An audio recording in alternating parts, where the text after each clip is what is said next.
Goeiemôre almal, wees gegroet in die wonderlike naam van Jesus op hierdie geseënde Woensdagoggend. En ek wil 'n bietjie met julle deel oor hoekom dink julle is woorde en aksies en woorde so belangrik vir God? Kom ek stel dit so.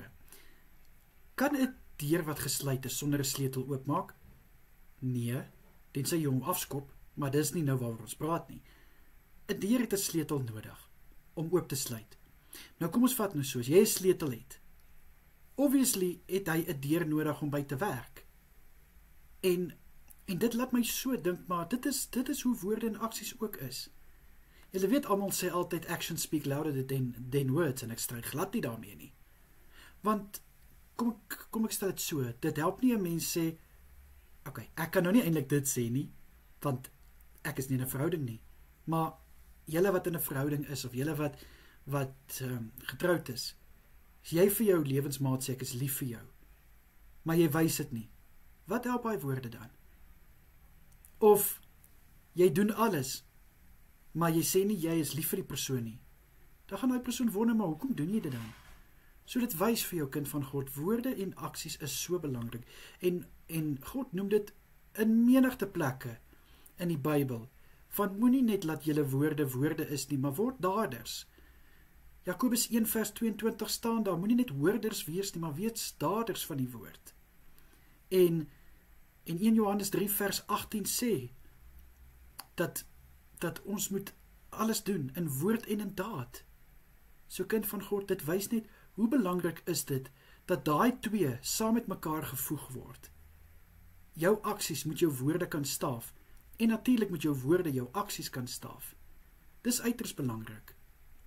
Dit help nie ons ja is ons nee en ons nee is ons ja nie.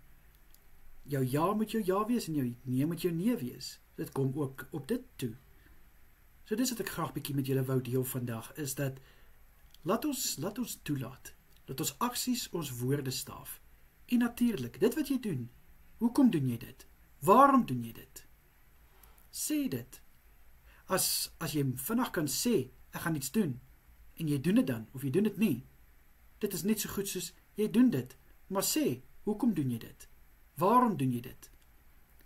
Soos, kom ons vat nou 'n voorbeeld, kom ons sê maar net, daar is iemand wat dalk 'n geldjie nodig het, 'n geldjie kort, hulle koop ietsie by die supermark, en jy gee vir hulle R5, en jy loop dan net, hulle gaan dankbaar wees, maar hulle gaan wonder, maar doen hierdie ou dit, kry my jammer, voel hy dit sy plig, hoekom, maar as jy sê, weet jy, ek het gesien jy sukkel, en ek wil jou graag hiermee bless, weet jy wat gaan daai woorde vir die persoon beteken? So dit wys net, woorde en aksies en woorde, kan nie sonder mekaar nie, Vinkel en Konjander, né? Maar ja, dit is wat ek vir julle graag wou deel vandag. So my gebed is, Here, mag ons woorde en ons aksies mekaar staaf. Mag ons, liewe Here, nie dinge net sê en dit nooit doen nie, of net dinge doen sonder om te sê maar hoekom. Asseblief, liewe Here, in Jesus Christus naam is dit my gebed. Amen en amen. Vat hierdie woord, maak dit joune, en mag jou woorde en aksies mekaar komplementeer. Lekker dag vir elkeen. Totsiens.